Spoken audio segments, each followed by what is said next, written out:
పచ్చాని కొబ్బరికాయ వెచ్చాని నెయ్యిని పోసి కర్పూర ధూపం వేసి ఇష్టంగా ఇరుముడి కడతాం.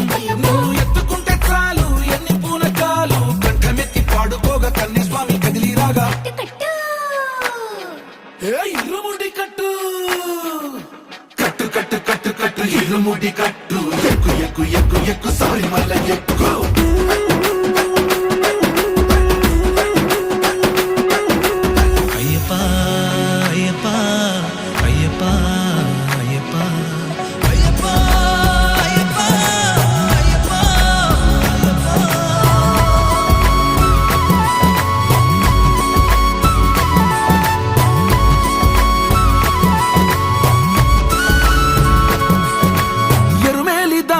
వస్తాం పంబలో నమూనకే వేస్తాం అప్పాచి మేడు